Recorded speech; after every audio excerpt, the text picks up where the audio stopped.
नमस्कार, आप देख रहे हैं न्यूज वन इंडिया। आपके साथ मैं धर्मराज सिंह। आज हमारा मुद्दा है कोविड कंट्रोल रूम की हकीकत। कोविड कंट्रोल रूम का काम क्या है? दरअसल कोविड मरीजों और उनके स्वजन की सहूलियत के लिए कोविड कंट्रोल रूम बनाया गया है। कोरोना रोगियों को परेशानी ना हो, उनके घरों से संक्रमण आगे ना फैल सके, इसके लिए कोविड कंट्रोल रूम बनाया गया है। कोविड कंट्रोल रूम का काम है कि कोरोना रोगियों से सीधे वो फीडबैक लेते रहें और उनसे पूछते रहें कि उनका घर सैनिटाइज किया जा रहा है या नहीं। सफाई व्यवस्था के अलावा ये भी जानकारी रखें कि उनके पास कोरोना उपचार के लिए दवाइयां उपलब्ध हैं या नहीं। साथ ही ऑक्सीजन लेवल नापने की ऑक्सीमीटर है या नहीं। कंटेनमेंट जोन में बैरिकेडिंग की भी जानकारी लेने के लिए नगर निगम परिसर में कोरोना कंट्रोल रूम बनाया गया है।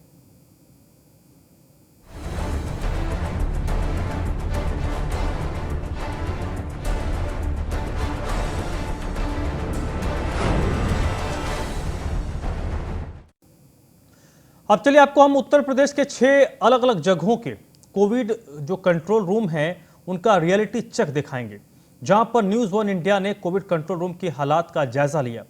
हम आपको बताएंगे कि आखिर कोविड कंट्रोल रूम में काम कैसे किया जा रहा है। ये 6 तस्वीरें जो इस वक्त आपको हम दिखाएंगे आपके टीवी स्क्रीन पर हैं, कानपुर, प्रयागराज, गाजियाबाद, आगरा, मेरठ और बांदा की।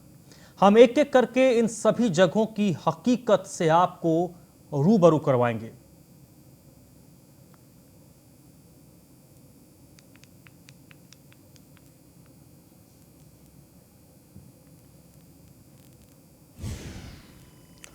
तो सबसे पहले आपको हम कानपुर के कंट्रोल रूम का रियलिटी चेक दिखाते हैं कि आखिर कानपुर के कंट्रोल रूम की हकीकत क्या है।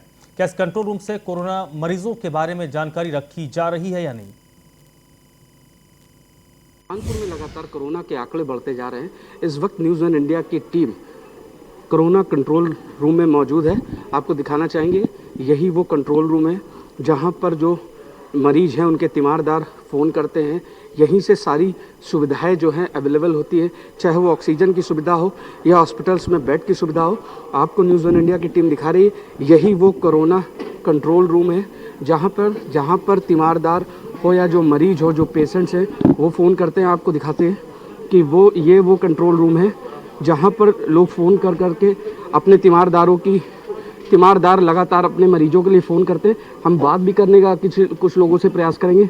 आप देख सकते हैं कि लगातार कानपुर के जो लोग हैं वो लोगों यहाँ इस कंट्रोल रूम में फ़ोन करते हैं और यहाँ से मदद की उम्मीद लोगों को दिखाते हैं। हमारे साथ सभी लोग मदद। सर, करीबन कितने कॉल्स आते हैं और कैसे आप लोगों तक मदद पहुंचाते हैं? सर, परमानेंट हर एक कॉल ड्रॉप होता है कि दूसरी कॉल आई जाती है, कॉल आती भी रहती है और वेटिंग कॉल लगातार चलते रहते हैं। तो जैसे भी केस आते हैं हम लोग जिस प्रकार की जो भी जैसी प्रॉब्लम रहता है हम लोग सेम उन्हीं का सोल्यूशन करते हैं। अगर कोई रेफ़र केस आता है तो डॉक्टर के पास रेफ़र करते हैं। इन केस कोई ऐसे भी केस है जो हेल्प चाहते हैं तो उनकी हेल्प करते हैं। किसी डॉक्टर या हॉस्पिटल का नंबर चाहते हैं वो चीज़ प्रोवाइड कराते हैं। एक कॉल को रिकॉर्ड देखने के बाद में अगर देखें तो यहाँ पे 1 मिनट में 30 से 40 कॉल आ जाते हैं 1 मिनट में। तो लगातार कॉल आते रहते हैं, एक कॉल आता है कि दूसरी वेटिंग में रहते हैं। तो आपने देखा कि ये इस कंट्रोल रूम में बैठते हैं और यहाँ निरंतर इनका कहना है कि 30 से 40 कॉल आते हैं। लोगों तक सुविधाएं इसी कंट्रोल रूम से पहुँचाई जाती हैं। आप देखिए, कई लोग मौजूद हैं इस कंट्रोल रूम में जो लगातार लोगों का फ़ोन उठाते हैं, लगातार लोगों की जो मदद है वो लोगों तक पहुंचाते हैं। चाहे वो हॉस्पिटल्स में बेड की व्यवस्था हो या ऑक्सीजन की व्यवस्था हो या दवाइयों की व्यवस्था। आप देखिए लगातार लोग अभी भी काम पर लगे हुए हैं। लगातार हमारे साथ एक मरीज भी तीमारदार भी है। सर, किस लिए आए यहाँ पर? मैं यहाँ पर परमिशन लेने आया था कि मेरे भाई एडमिट है प्राइवेट हॉस्पिटल, कहीं बेड खाली है नहीं, इतनी प्रॉब्लम्स हो रही हैं, परेशान हो रहे हैं। उनका जो है ऑक्सीजन लेवल गिर जा रहा है, उनको ज़रूरत है इस वक्त फ़ौरन हॉस्पिटल मिलने की, तो वो अवेलेबिलिटी है नहीं। पहले इतनी परेशानी थी, परमिशन लो सीएमओ से, चली वो हट गई। लेकिन अब भी बहुत से लोगों के पास प्रॉब्लम है। जब तक किसी के पास जुगाड़ नहीं है, गरीब आदमी क्या करेगा, कहाँ परेशानी होगी उसको। रिपोर्ट्स में पॉजिटिव रिपोर्ट आ रही, कभी नहीं आ रही, 3 से 4 दिन लग रहे हैं उनको, तब तक पेशेंट की हालत बहुत ज़्यादा ख़राब हो जा रही है। उसके लिए कोई इमरजेंसी सिचुएशन नहीं है। हेल्पलाइन नंबर पे भी जल्दी सेवा मिल नहीं पाती, बहुत प्रॉब्लम्स होती हैं। उनके परिवार के लोग कंट्रोल रूम के भी चक्कर काट रहे हैं, डॉक्टर्स के भी लगातार संपर्क कर रहे हैं, लगातार हॉस्पिटल्स के भी चक्कर काट रहे हैं। और सबसे बड़ी बात है, जो जीवन रक्षक दवाएं हैं रेमडेसिविर, वो अब कहीं ना कहीं ब्लैक मार्केटिंग हो रही है, जिसका लगातार लोग आरोप भी लगा रहे हैं, लगातार कई ऐसे मामले भी आए, कई छापेमारी भी हुई, लेकिन लगातार ये जो प्रक्रिया है वो कहीं ना कहीं बहुत दुर्भाग्यपूर्ण है। कानपुर से रमन गुप्ता, न्यूज़ 1 इंडिया। तो कानपुर के कोविड सेंटर का आपने हाल देखा। अब आपको हम संगम नगरी प्रयागराज के कोविड कंट्रोल रूम की हकीकत से वाकिफ करवाते हैं, जहां कोविड कंट्रोल रूम ने काम करना शुरू तो कर दिया है, लेकिन कंट्रोल रूम में फ़ोन करने पर किसी तरह की जानकारी नहीं मिलती। नए अस्पताल में बेड की और न ही ऑक्सीजन की जानकारी इस कंट्रोल रूम से मिल पा रही है।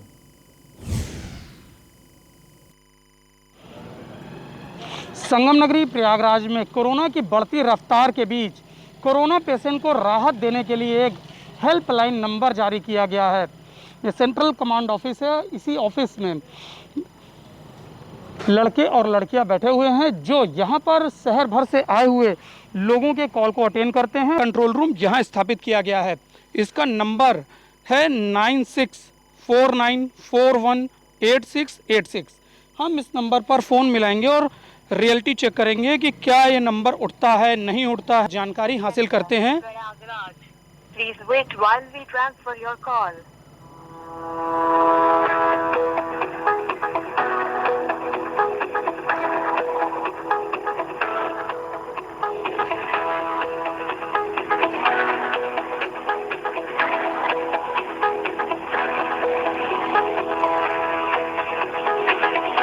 बेल जा रही है लेकिन फ़ोन उठ नहीं रहा है। ये कंट्रोल रूम है। इसके अंदर सिस्टम्स लगाए गए हैं जिसमें लड़के और लड़कियों को बैठाला गया है शहरियों की मदद करने के लिए, उन्हें कोविड प्रोटोकॉल की जानकारी देने के लिए। बोर्ड्स यहाँ पे लगाए गए हैं।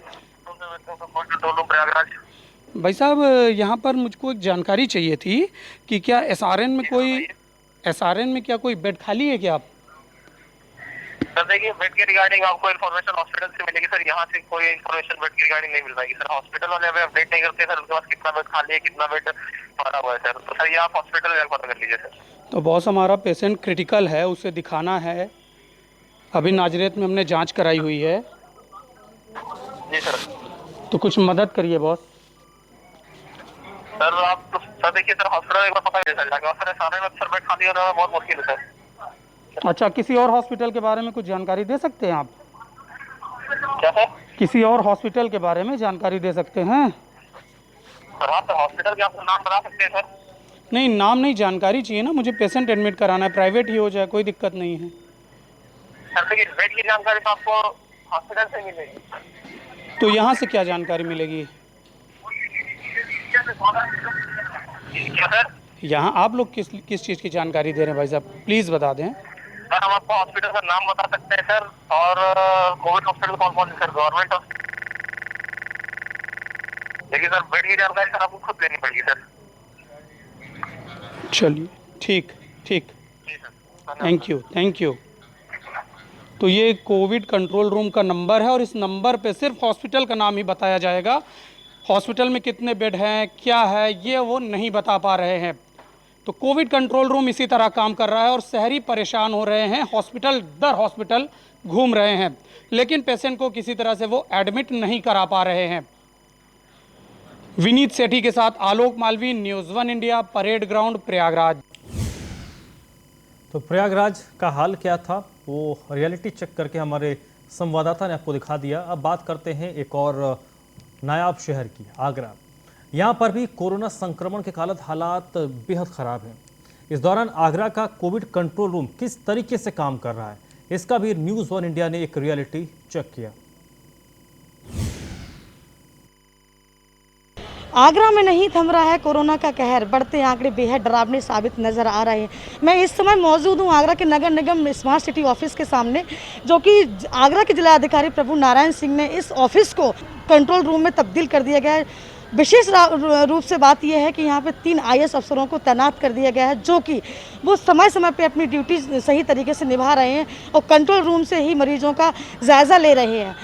मैं बता दूं कि आगरा की हालत इतनी गंभीर हो चुकी है कि यहाँ पे शमशान घाट में शव जलाने के लिए जगह नहीं बची है। परिजनों को शव जलाने के लिए 5-5 घंटे का इंतज़ार करना पड़ रहा है। सरकार लगातार, प्रशासन लगातार जनता से अपील कर रही है कि 2 गज की दूरी बहुत है ज़रूरी। अधिक से अधिक मास्क लगाएं, अधिक से अधिक मेंटेन दूरी बना के रखें, ताकि आप सुरक्षित हैं, आपका परिवार सुरक्षित है और इसी सुरक्षा को लेकर देश अपने आप को सुरक्षित महसूस कर सकता है। हालात कंट्रोल हो सकते हैं। अब देखना ये है कि स्वास्थ्य विभाग या प्रशासन इसको कवर करने के लिए क्या क्या प्रयत्न करना चाहती है। कैमरा पर्सन कृष्णा त्यागी के साथ मैं Rinki Upadhyay, Agra bureau, news 1 India. Meerut में कोविड कंट्रोल रूम में लगातार होम आइसोलेट होने वाले सभी लोगों से बात हो रही है। साथ ही साथ सभी के उपचार की व्यवस्था सुचारू रूप से चल रही है। साथ ही बुखार, खांसी, जुकाम जैसे परेशानी को लेकर उनको सुझाव भी दिए जा रहे हैं। मेरठ के अंदर कंट्रोल रूम के द्वारा लगभग 2500 लोगों से हर रोज संपर्क किया जा रहा है।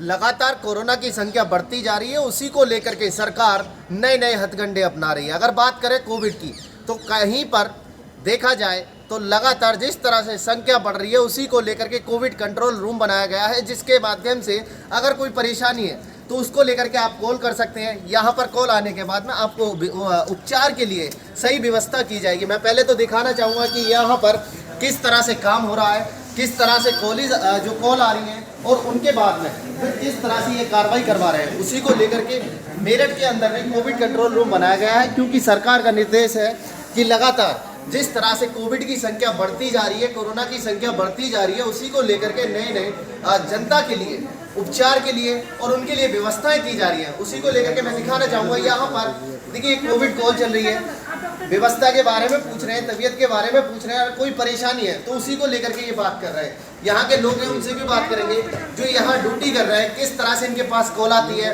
क्या उसका ये उद्देश्य है और कैसे उसका निष्कारण करते हैं। सबसे पहले आपसे बात करेंगे, जो यहाँ पर कॉल आ रही है, जो आप कॉल कर रहे हैं, किसके लिए कर रहे हैं और किस लिए कर रहे हैं?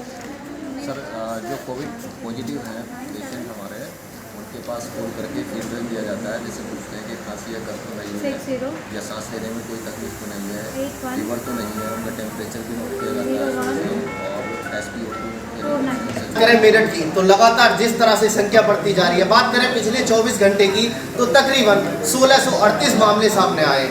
उसी को लेकर के मेरठ प्रशासन में खलबली मची हुई है।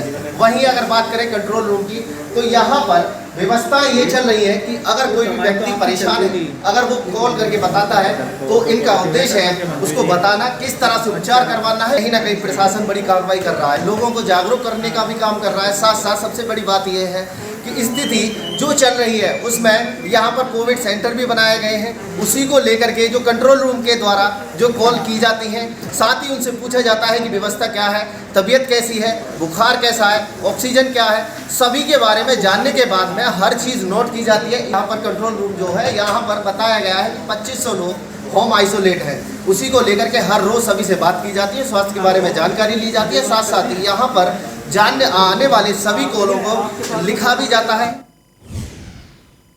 कोरोना की दूसरी लहर बांदा में भी नजर आ रही है। यहाँ के हालात बेहद खराब हैं। कोरोना की रोकथाम के लिए बांदा प्रशासन ने कोविड कंट्रोल रूम बनाया है, जहां कोरोना मरीजों के बारे में पूरी जानकारी ली जाती है। उनसे पूछा जाता है कि आखिर उन्हें किस चीज़ की ज़रूरत है। ज़रूरत के हिसाब से एम्बुलेंस भी भेजी जाती है। डॉक्टर से कंसल्ट किया जाता है, कितने मरीज़ हैं, इस चीज़ की जानकारी भी यहाँ पर ली जाती है। इसी को लेकर न्यूज़ 1 इंडिया ने बांदा के कोविड कंट्रोल रूम का भी एक रियलिटी चेक किया।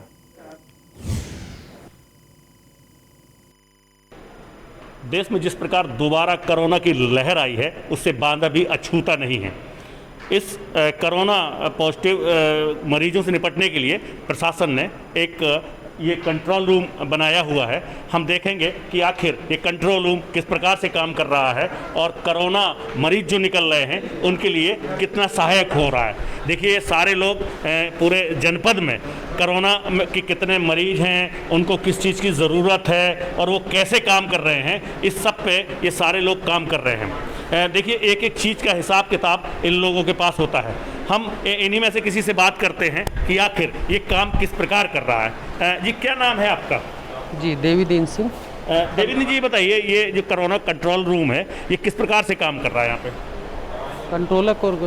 कंट्रोल रूम में जितने भी पॉजिटिव होती हैं उनकी सूची आती है यहाँ पर। सूची आने के बाद में हर मरीज को ट्रेस किया जाता है, आपको क्या प्रॉब्लम है, आपका फीवर कितना है, आपकी ऑक्सीजन का लेवल कितना है, आपको दवा मिली कि नहीं मिली, और अगर दवा मिली तो कौन सी दवा मिली। अगर आपको कोई प्रॉब्लम होती है तो आप उसमें तत्काल उसमें यहाँ से कार्रवाई की जाती है, प्रिंसिपल से बात किया जाता है, सीएमओ से बात किया जाता है।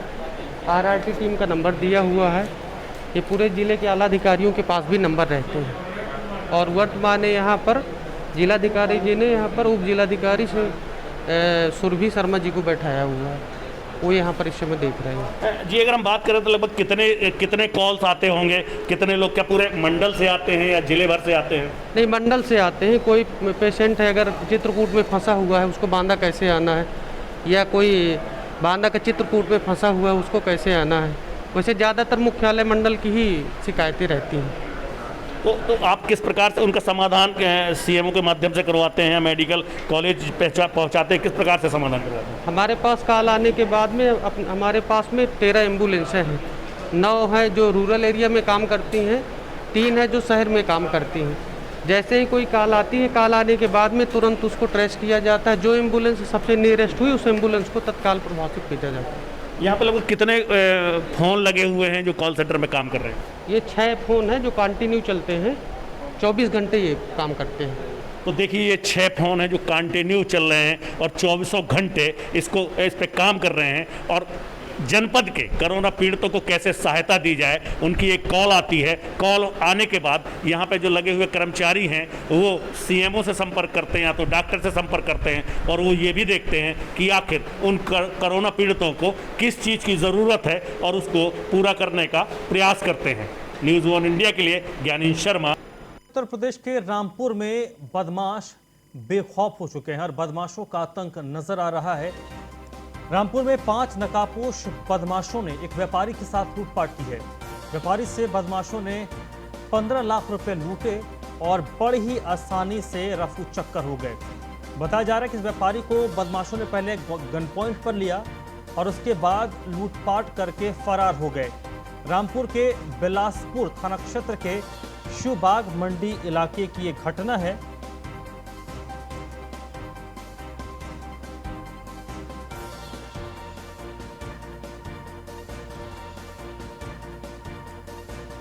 रामपुर में अपराधी पूरी तरीके से बेखौफ और बेलगाम है। गन पॉइंट पर एक व्यापारी से 15 लाख रुपए बदमाशों ने लूट लिए।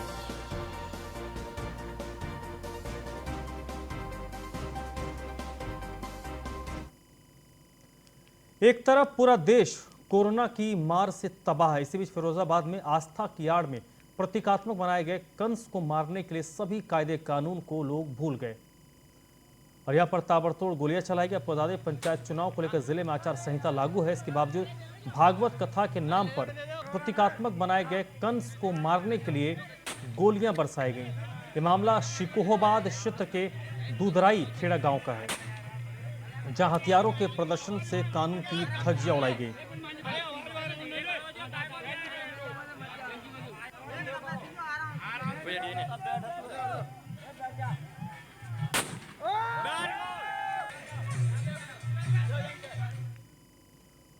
और गाजियाबाद से इस वक्त एक बड़ी खबर आ रही है। ऑक्सीजन प्लांट और रेमडेसिविर इंजेक्शन के डिपो पर कुंडली मारकर अधिकारी बैठे हैं।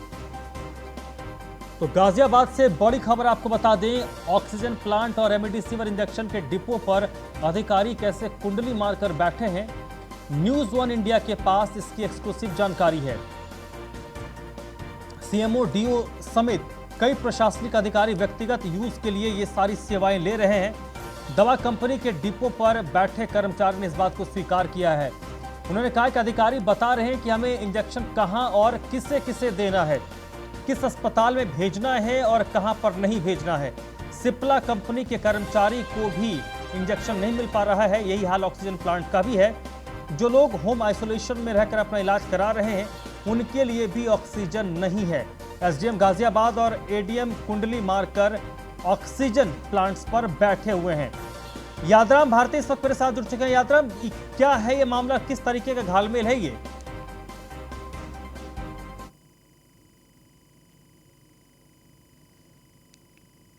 यादराम, आपको मेरी आवाज आ रही है? और लगता है संपर्क नहीं हो पाया है।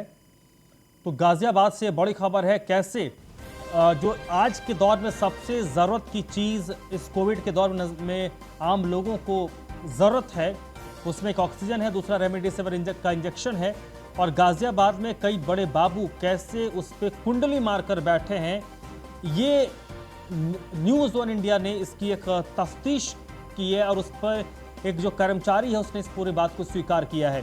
अधिकारी बाकायदा इस बात को बताते हैं कि कहां पर देना है, कहां नहीं देना है।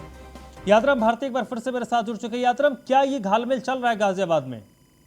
जी बिल्कुल, देखिए जिस तरीके से कोरोना महामारी चल रही है उसमें जो अधिकारी हैं उनका जो रोल है वो बहुत ज्यादा संतोषजनक नहीं है। और आपको बता दूं कि रेमडेसिविर इंजेक्शन को लेकर के मारामारी है और ये चीजें न्यूज़ वन इंडिया के पास एक्सक्लूसिव जानकारी है कि जो जिले के अधिकारी हैं, यानी कि जो पीएमओ है, डीएमओ है, डीओ हैं, वो सभी जितने भी डिस्ट्रीब्यूटर हैं उनको कंट्रोल कर रहे हैं और वो स्पेशली बता रहे हैं कि वो दवाइयां, जो इंजेक्शन है, वो आखिर कहां पर पहुंचाएं। इसका मतलब ये है कि जो उनके चहेते हैं, जो उनके जानकार हैं, उन्हीं को जो इंजेक्शन है वो मिल पा रहा है। बाकी जो जनता है उनकी संख्या लगातार जो मौतों की है वो बढ़ती जा रही है। और यही हाल जो है वो ऑक्सीजन प्लांट का है, यानी कि एक एसडीएम और एडीएम स्तर के अधिकारी इन ऑक्सीजन जो प्लांट है उन पर कुंडली मारकर बैठ गए हैं और सिर्फ उन्हीं लोगों को सिलेंडर मिल रहा है जो सिफारशी हैं या फिर जो कि जानकार हैं। इसका मतलब ये है कि जो कोविड, अब दरअसल दूसरी बात ये है कि कोरोना को लेकर जो अस्पताल हैं उसमें बेड नहीं है और जो बेड वाले हैं उन्हीं अस्पतालों को ऑक्सीजन सिलेंडर पहुंचाया जा रहा है, लेकिन जो घर पर आइसोलेट हैं, जो इलाज कर रहे हैं, भयंकर अस्थमा से पीड़ित हैं, उनको किसी को भी जो सिलेंडर है वो नहीं मिल पा रहा है, जिसकी वजह से लगातार जो मौत है ऑक्सीजन की कमी से गाजियाबाद में बढ़ती जा रही है।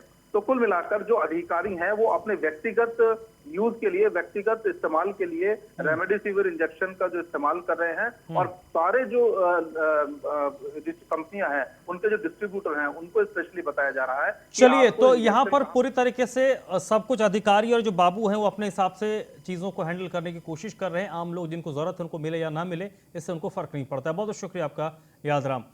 ग्रेटर नोएडा में कोरोना संक्रमित एक युवक की मौत हो गई है।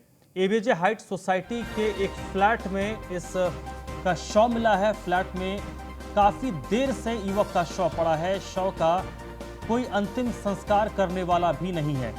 फिलहाल स्वास्थ्य विभाग की टीम को बुलाया गया है। ग्रेटर नोएडा के सूरजपुर थाना क्षेत्र की ये घटना है। तो इस बुलेटिन में फिलहाल इतना ही।